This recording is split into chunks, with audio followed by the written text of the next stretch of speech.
네, 박근혜 대통령의 운명이 이번 주에 결정이 됩니다. 비박계가 탄핵안 표결로 다시 돌아서면서 9일 탄핵 표결 처리에 따라 전국은 또다시 거센 폭풍에 휘말릴 것으로 보입니다. 지난 주말 여전히 평화로운 집회였지만 촛불 민심에는 더 큰 분노가 담겨 있었는데요. 오늘 두 분의 전문가 모시고 이야기 나눠보겠습니다.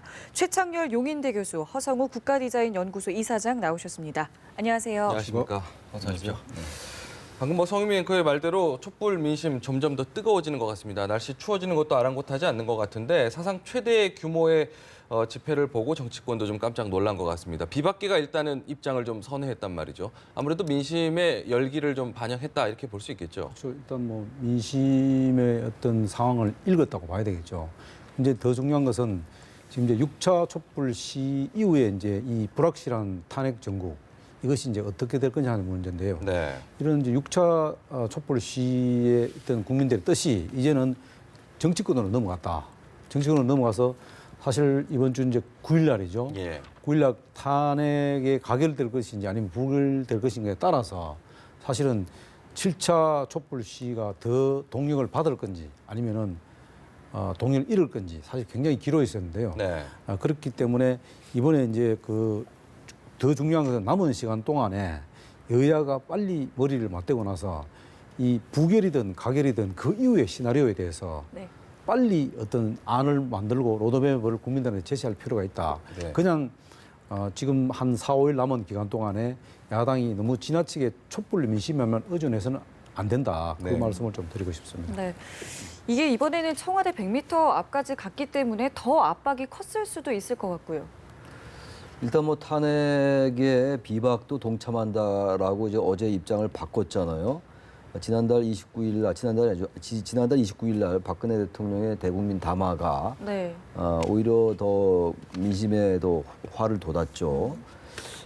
이번 9일 날 탄핵의 표결이 가결이 될지 부결이 될지 알 수 없겠습니다만 기본적으로 저는 비박이 선회했기 때문에 가결 가능성이 높다. 저는 사실 기본적으로 비박이 선회하기 전에도 어제 오전 현재에도 탄핵안이 가결될 가능성이 높다고 저는 생각을 하고 있었습니다. 왜 네. 그러냐면요. 비박이 캐스팅 보트인 건 맞잖아요. 표면적으로는. 네. 그러나 기본적으로 야3당의 공조가 흐트러지지 않는다면은 비박이 탄핵에 동참할 수밖에 없다라는 논리적 근거로 저는 어제 오전 현재에도 결국은 탄핵은 가결 가능성이 높다고 말씀드렸는데 예. 오후에 바뀌었어요. 그만큼 민심을 정확히 읽은 거라고 보는데 좀 다른 얘기입니다만 지금 정치권이 민심이라는 걸 잘 모르는 것 같아요. 전 민심, 촛불 민심이라고도 얘기를 많이 하는데 전 민의라고 얘기하고 있어요. 민의. 민의요. 되게 이제 간접민주주의를 우리가 채택하고 있지 않습니까? 대의민주주의라고 얘기를 해요. 이번에 그 국회가 탄핵소추안에 적시한 여러 가지 법률, 헌법 위배 중에서 가장 중요한 게 국민주권의 원칙 위배, 헌법 1조, 네. 대의민주주의 위배, 이게 들어가 있어요. 대의민주주의라는 것은 원래는 직접 민주주의가 원래 맞는 건데 그게 기술적 물리적으로 안 되다 보니까 대리인을 선출해서 하는 게 우리가 이른바 얘기하는 대의민주주의인데 주인이 직접 이제 권한을 행사하겠다고 나선 겁니다. 네. 이거 자꾸 촛불 민심에 기댄다, 촛불 민심에 의존한다 얘기하면 안 되는 이유가 네, 바로 그거고요. 네. 다시 말하면 민의를 대변을 못하고 있는 거예요. 정치권이 지금 여야 막론하고. 지난주에도 29일 대통령 담화 이후에 야당이 많이 흔들렸지 않습니까? 민의를 잘 모르는 거예요. 여전히 그야말로 셈법에 자꾸만 익숙하다 보니까 그런 결과가 나온 것이고 그래서 더 분노했기 때문에 지난 주말에 232만, 물론 주최 측 추산이긴 합니다만 예. 그런 많은 시민이 나왔던 거였거든요. 그래서 이번에 뭐 이번 주에 대통령의 어떠한 형태로든 간에 입장 표명이 있다라는 전망이 일반적이잖아요. 지금. 예. 그럴 수밖에 없겠죠. 그런데 저는 어떠한 카드가 나올지 잘 모르겠으나 기본적으로 민심은 대통령의 퇴진을 여전히 요구하고 있기 때문에 우리 허 교수님 말씀처럼 탄핵 이후에 가결이 됐든 부결이 됐든 그 협상은 해야 될 겁니다. 협상이라기보다는 그런 로드맵을 제시를 하는 건 맞는데 네. 이번 주에 그 섣부른 협상은 전 없을 거라고 보입니다. 야당이 응하지 않을 겁니다 아마. 예. 네. 제가 처음에 이제 서두에 이제 탄핵 정국의 어떤 불확실성을 제가 말씀드린 이유가 네네. 뭐냐면은 사실은 어제 황영철 비상시국회 비상시국 대변인이죠. 국회 대변인격이죠. 그 네. 양반이. 그 양반이 이제 모 방송국에서 인터뷰하는 내용을 일단 살펴보면은 네. 물론 비박계는 단일 대우를 갖췄다 얘기를 합니다. 그 뭐 35명 이상 확보를 했다 이렇게 하는데 문제는 뭐냐면 거기서 뭐냐면은 야당이 과연 자기들은 문제가 없다. 소위 말하는 야당 이탈표가 야당이 없다. 이탈 아니죠. 그러니까 새누리당의 비박계는 일단 단일 대우를 갖추고 이탈표가 예. 없는데 오히려 야당의 이탈표가 있을 가능성이 있다. 이런 언급을 했단 말입니다. 그거는 뭐냐면은 자기도 나름대로 분석해 보니까 그렇다는 거예요. 이게 어떻게 보면은 정말로 불확실한 상황으로 갈 수 있다는 그런 하나의 반증이 되는 이야기입니다. 왜냐하면은 아니 지금 여당의 비박계 의원이 야당 이탈이 있을 거라고 걱정할 정도면은 이게 불확실성이 점점 더 커져갈 수밖에 없다. 왜 또 그러냐 하면은 야당은 애초부터 탄핵에는 올인했습니다. 원래 원칙은 야당도 그렇고 비박계도 그렇고 그래도 비박계가 좀 나은 게 탄핵 플러스 협상 카드를 동시에 들고 나갔어야 됩니다. 예.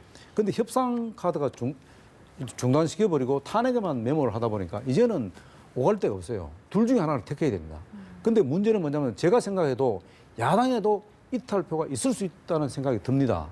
왜 그 생각을 받냐면 어제 그저께입니다. 국민의당의 그 부대변인이 강연재 부대변인이 예. 트위터에다가 그런 이야기 썼지 않습니까? 뭐 문파 광신도들 진실 왜곡 빈말 거짓말 하자 이런 아주 그냥 지금 여당끼리 서로 지금 공조를 해도 단일화해서 공조해도 지금 힘을 합쳐도 지금 될까 말까 하는데 이런 지금 야권 분열을 일으킬 만한 그런 이야기를 서슴없이 한단 말입니다. 네. 이런 정황으로 볼 때는 사실 어떻게 보면은 굉장히 불확실성이 더 커지고 가고 있다 저는 그렇게 봅니다. 그래서 제가 탄핵 불확실성이 커져가고 있다는 이야기를 그렇게 하고 싶습니다. 예를 들고 뭐 야권의 뭐 주도권 다툼이다 이런 얘기도 있지만 이게 그럼 그 허 이사장님 전망하신 대로 이탈표까지 이어질까 어떻게 보세요? 뭐 이탈표 가능성이란 걸 뭐 완전하게 수는 배제하기는 없겠죠. 어렵다고 하겠습니다만 저는 이탈표 거의 없을 거예요. 왜 제가 또 이런 말씀을 드리는 논거는 제가 무슨 정보를 갖고 있는 것도 아니고 야당 의원들과 통화해 본 것도 아닌데요. 민의라고 제가 말씀드렸잖아요. 이거 절대 무시 못합니다. 아무리 무기명 투표라고 해도요. 다 알아냅니다. 국민들이. 지금 이 상황이 야당 의원은 물론이고 여당 의원들도요. 그래서 제가 아까도 말씀드렸다시피 어제 오전 현재에도 비박이 탄핵에 참석하지 않겠다고 얘기하고 있는 그 상황에서도 저는 탄핵에 참석하고 결국 찬성할 거다라고 말씀드린 근거가 바로 그거거든요. 야당 예. 이탈 전 아주 극소수일 거예요 아마. 그리고 탄핵의 전반적인 이 기류를 변화시킬 정도 이탈 저는 거의 없다라고 보고 지금 야당이 이탈을 얘기한다는 것 자체가 이 전반적인 맥락하고는 잘 맞지 않는다고 저는 생각을 하고요. 기본적으로. 민의가 저 정도로 폭발하면요. 저거는 주권자인 국민이 대한민국 헌법 1조 1항에 있는 대한민국은 민주공화국이다라는 것. 주권은 국민에게 있고 모든 권력은 국민으로부터 나온다라는 거. 거기에 권한을 직접적으로 행사하고 있는 거예요. 광장에서. 예. 저 부분을 뭐 민심이 뭐 폭발했다. 폭발이란 말도 저는 쓰면 저는 맞지 않는다고 봐요. 민심이 자기의 생각을 정확하게 얘기하고 있는 겁니다. 지금. 네. 그렇기 때문에 야당이 감히 이탈 생각 못할 것이고 그리고 정치인들이 이런 압박을 느껴요. 그건 굉장히 바람직스러운 압박이죠. 원래 네. 그런 압박을 느끼라고 이 국민이 있는 것이고 그렇죠. 그게 기술적으로 불가능하기 때문에 간접 민주주의라는 것을 채택한 거예요. 네. 그러나 다수결이 모든 걸 결정하는 건 아니죠. 그게 이른바 우리가 얘기하는 다수결의 횡포라는 겁니다. 그러나 이 상황은 다수결의 횡포 이런 얘기가 적용될 계제가 전혀 아니에요. 지금 이거는. 예. 주인이 권한을 좀 위임을 했었는데 이 위임을 받은 사람들이 잘 못했어요. 네. 그 주인이 직접 나선 겁니다. 지금. 예. 이른바 우리는 그거를 광장민주주의라는 얘기를 하고 있는 것이고 네. 국민들이 직접 목소리라고 얘기하는 것이기 때문에 그런 맥락에서 야당의 이탈표는 거의 없거나 아주 극소수이기 때문에 탄핵의 전반적인 흐름을 막지는 못할 거라는 생각을 합니다. 네.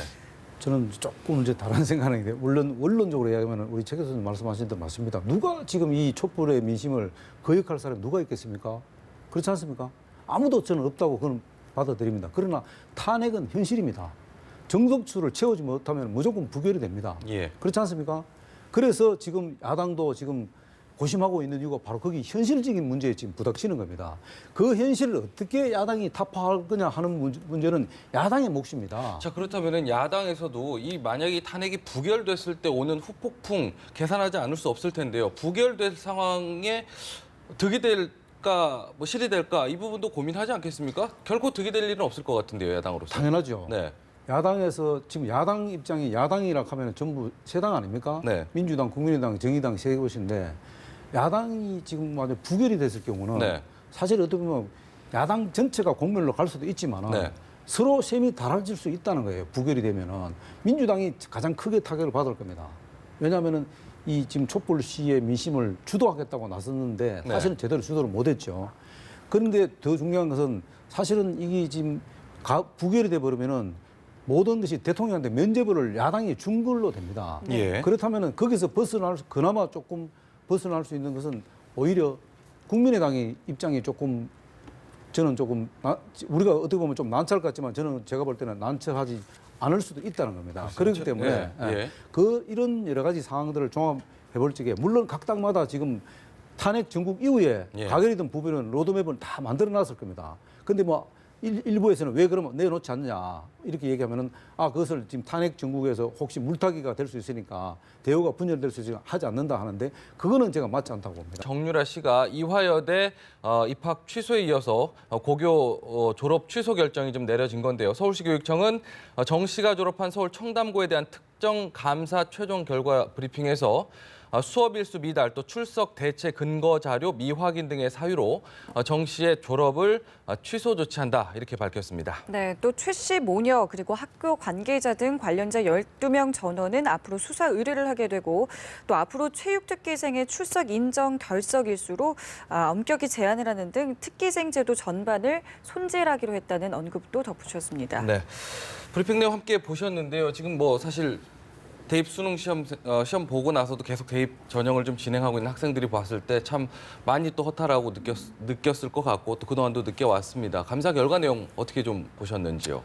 어쨌든 뭐 행정적인 이제 절차를 마무리하는 상황인데요. 네. 어쨌든 서울시 교육청의 어떤 시스템이 굉장히 무너졌다. 이게 무너진 이 상황을 사실 일선에 있는 학교에서 공부하는 가르치는 선생님이나 또 아니면 학생들이 볼 때는 사실 어떻게 보면은 이게 뭐 전체가 매도되지는 않지 않습니까? 이 최순실 씨와 관련된 부분이 이렇게 됐는데 어쨌든 일선에서 열심히 또 아이들 가르치고 또 일반 학생들은 사실 굉장히 자괴감을 가질 건 틀림없을 거예요. 그러나 어쨌든 행정 처분이 이렇게 따라서니까 이제는 이런 걸 갖고 너무 지나치게 확대 해석할 필요 없다. 나는 그렇게 봅니다. 그래서 이제 앞으로 다시는 이런 일이 없도록 어쨌든 뭐 조현 교육감이 일단 재발 방지를 막겠다 했으니까 기대해 봐야 되겠죠.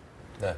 그래서 뭐 이 지금 최순실 씨 국정농단 사태가 어느 한 분야에만 국한된 게 지금 아니잖아요. 그렇죠. 그러니까 이 사학에도 엄청난 압력이 있었던 게 드러난 거 아니에요. 그러니까 저는 뭐 새삼 뭐 최순실 씨의 뭐 그런 것들 비판하는 거 이전에 그거 당연한 것이고 대학도 그렇고 고등학교도 그렇고 그런 압력에 굴할 수밖에 없는 이런 구조를 고칠 필요가 좀 있을 것 같아요.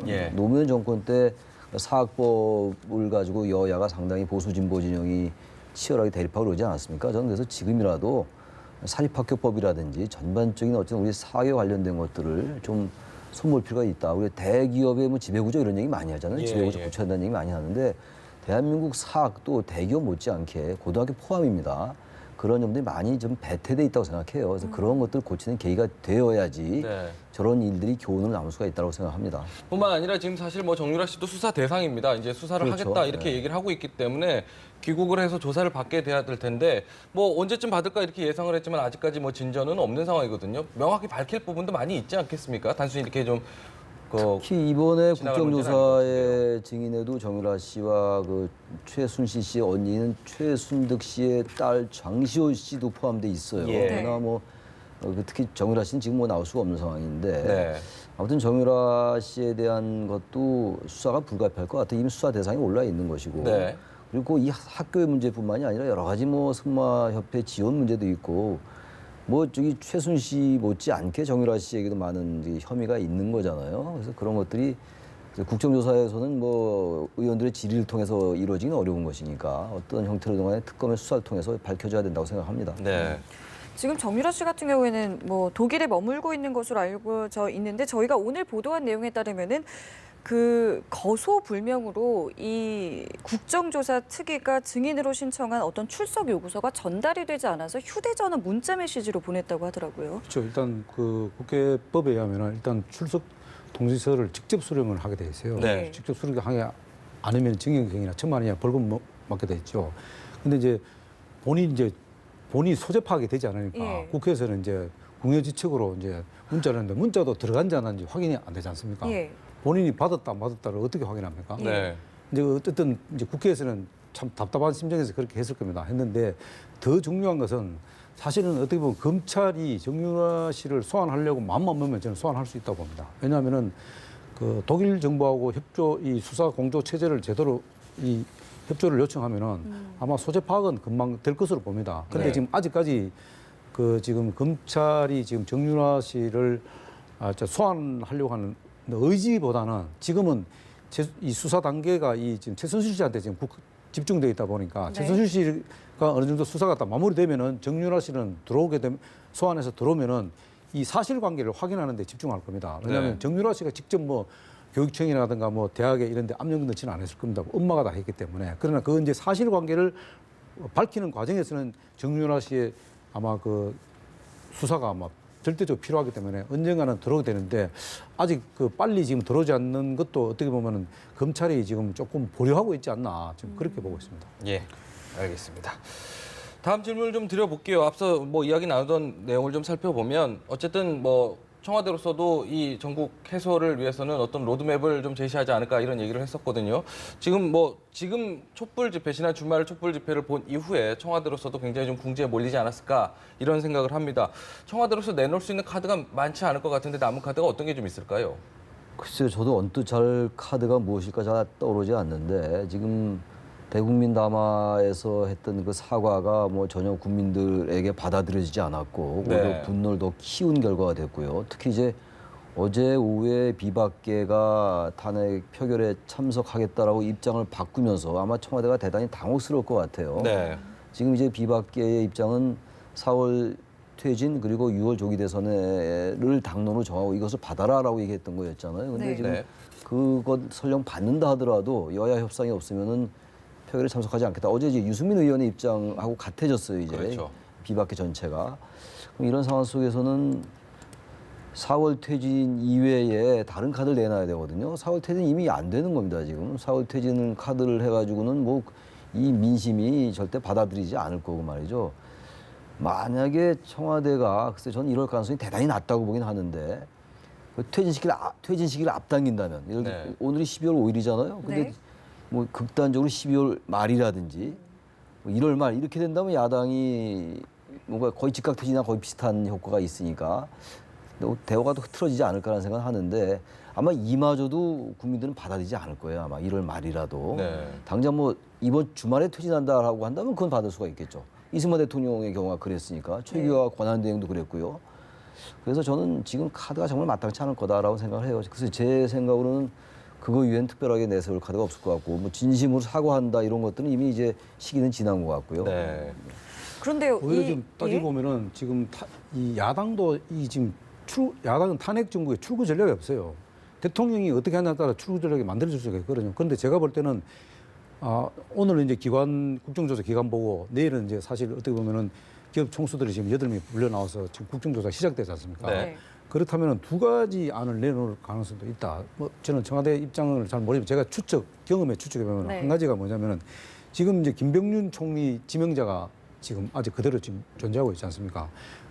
김병준 총리 지명자 철회를 일단 접고 지명을 철회를 하고 그 다음에 거국 내각 총리를 오히려 야당에다 제안할 수도 있죠.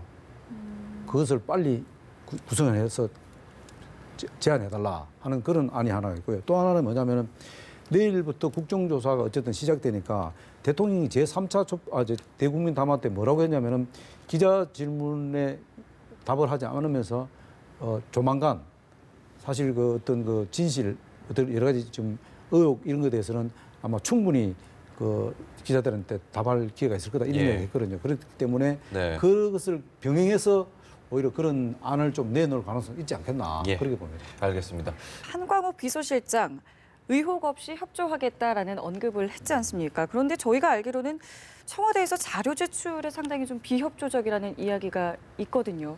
오늘도 최재경 청와대 민정수석이나 대통령 경호실장 등은 뭐 여러 가지 이유로 해서 이제 불출석 사유서를 보내온 상황이거든요. 네. 그래서 비서실이 뭐 항상 지난번에도 우병우 수석 때도 출석 안 하고 그랬었잖아요. 네.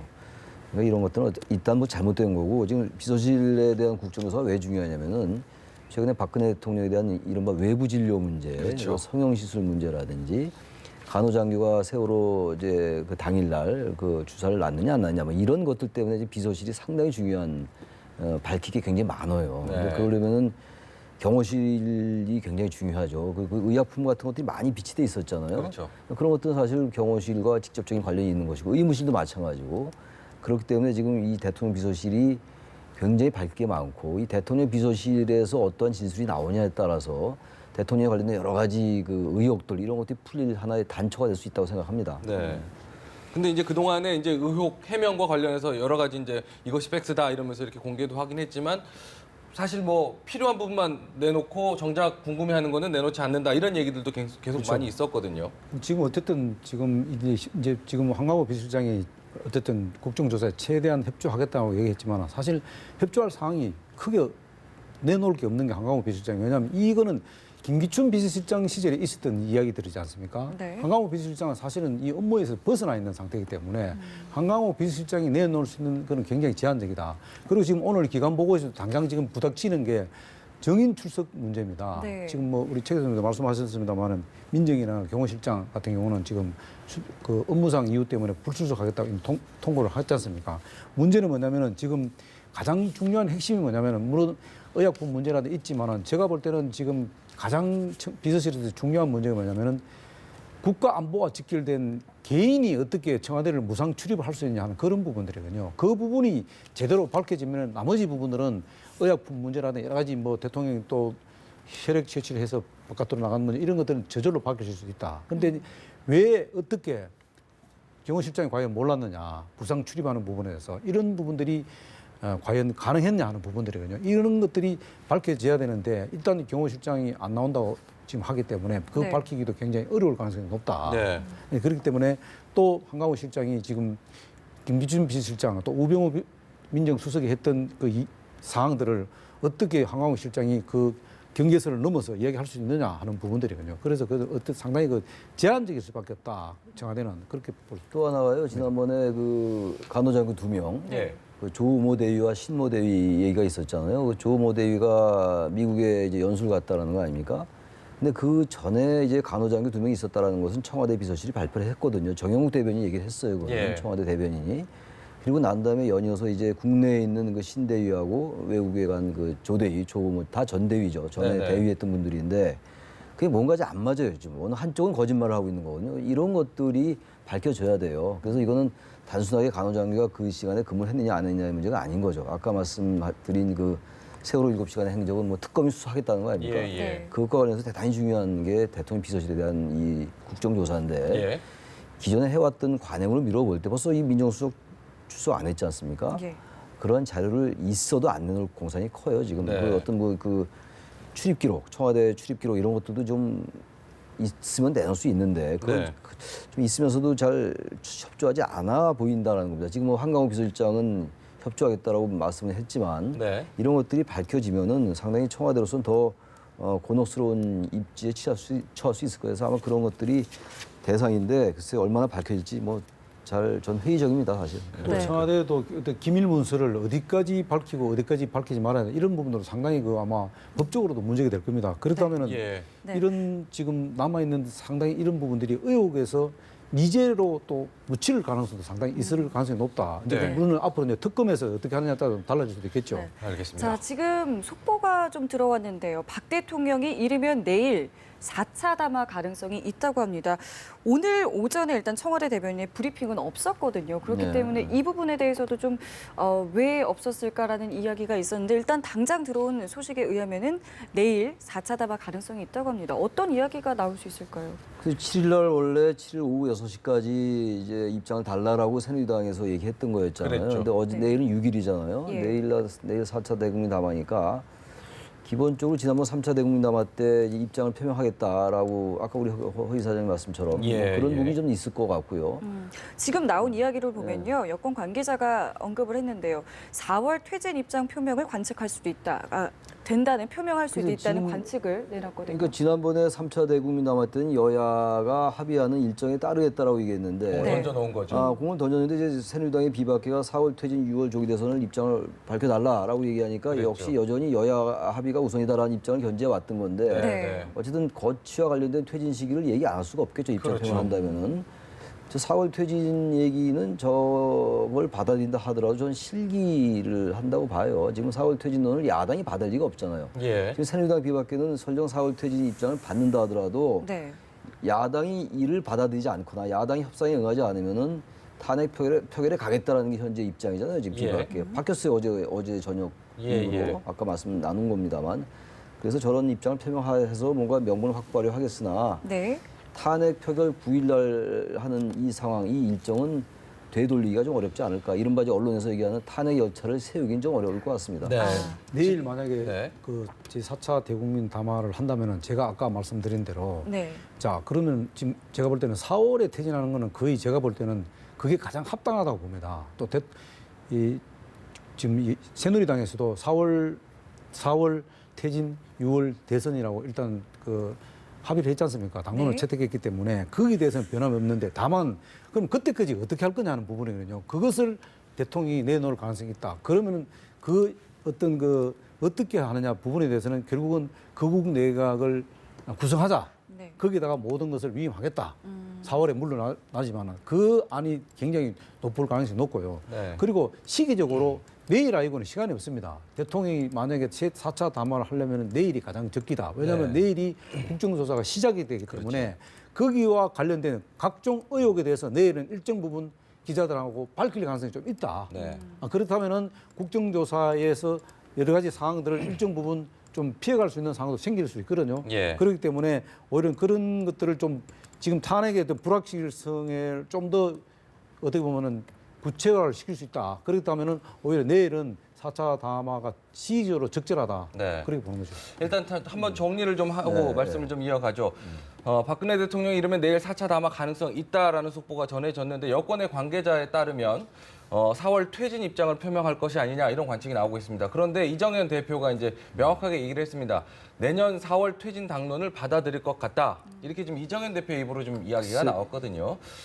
그러면서 청와대의 이제 그 지도부가 청와대 명확한 입장을 다시 한번 촉구를 한 겁니다. 그런데 이게 그동안에 이제 계속 담화 발표를 했던 걸 보면 조건을 달거나 전제 조건을 달거나 아니면 명확한 시점을 밝히지 않거나 이런 식으로 이제 해 오다가 3차 담화까지 아무 의미가 없다 이런 얘기가 나왔던 건 아니겠습니까?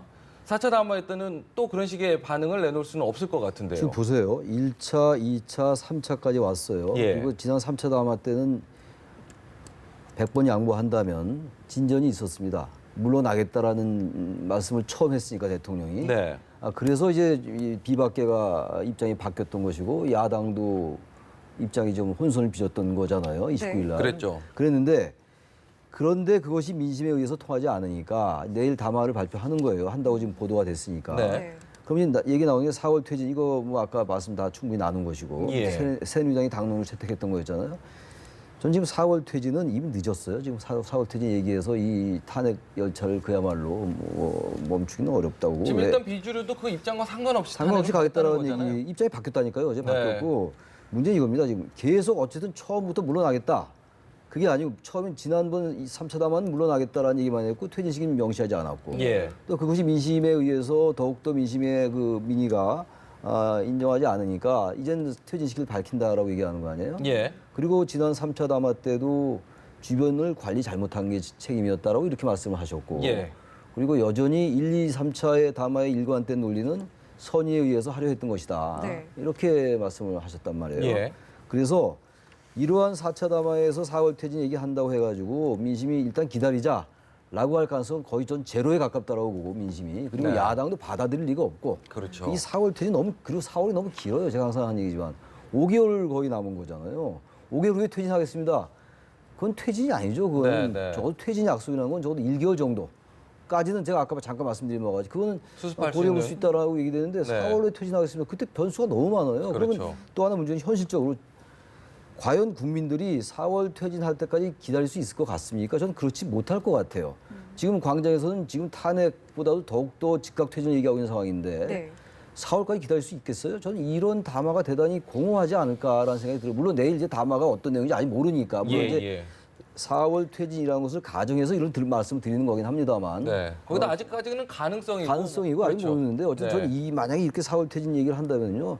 별 그렇게 큰 반향을 불러일으킬 것 같지 않아요. 저는 조금 이제 우리 최 교수님 말씀하고 조금 다른데 조금 다르게 생각하는 게 4월 퇴진이 저는 합당하다고 봅니다. 왜 4월 퇴진이 합당하냐 하면은 4월 퇴진 전에 뭐 당장 내일이라도 하야 한다. 뭐 아니면 10월에 하야 한다. 그거는 제가 볼 때는 대통령이 정말로 그거는 무책임한 얘기입니다. 왜냐하면은 갑자기 대통령이 국민들의 뜻을 받고 물러나면 제일 좋죠. 그러나 물러났을 때 그 이후에 국정 공백은 누가 메우냐는 거죠. 그러니까 그 이제 그런 차원 때문에 네. 잠시만요. 그것 때문에 4월달이 가장 저는 좋다고 보는 이유가 뭐냐면 거기다가 또 대선하고 맞물려 있습니다. 예. 대선하고 맞물리기 때문에 대선 과정 동안에 검증하는 그러니까 후보들을 검증하는 시간이 필요합니다. 왜냐하면 그 당장 각 당마다 경선이 필요합니다. 경선 과정이 그렇게 간단한 문제가 아닙니다. 그 이제 경선 그 과정을 부분에 통해서 대해서도 검증을 받아야 됩니다. 예, 그렇기 때문에 그게 짧기 때문에 오히려 4월이 돼야지 사실은 여당도 야당도 오히려 4월이 무난하다고 판단할 겁니다. 왜냐하면 그 전에 되면요. 각 당마다 경선 준비하는데 시간이 없습니다. 제가 이제 여쭤볼게요. 현실적으로. 예. 12월 9일 날 만약에 탄핵이 가결된다고 가정하고 네. 그러면 이제 헌법재판소의 그 판단이 필요할 거잖아요. 180일이 필요하죠. 181이 최장이에요. 네네. 훈시 규정이에요. 네. 노무현 정권 때는 노무현 대통령 때는 63일 걸렸어요. 그땐 기각이었기 때문에 짧게 걸렸고 사실관계 인정했기 때문에 짧은데 이번엔 좀 길어질 겁니다. 아마 예. 사실관계를 부인하고 있기 때문에 그래서 이번엔 기각이 아니라 인용적으로 본다면은 3개월 내지 4개월 걸릴 거예요. 그럼 12월 9일 날 탄핵이 가결되면 4개월로 칩시다 우리가 확정할 수 없습니다. 그러면 네. 3월 내지 4월이에요. 그리고 대통령 선거는 그로부터 2달 이후니까 6월 아니면 5월 아니겠어요? 예. 그 6월 조기 대선하고 맞물려요. 그러니까 네. 별 차이가 없는 겁니다. 네. 아이고 저희가 뭐 하실 말씀은 굉장히 많으신 것 같은데 지금 뒤늦게 속보가 들어오는 바람에 시간을 좀 많이 드리질 못했습니다. 여기서 이야기를 좀 마무리하겠습니다. 네, 최창렬 용인대 교수, 허성우 국가디자인연구소 이사장이었습니다. 고맙습니다.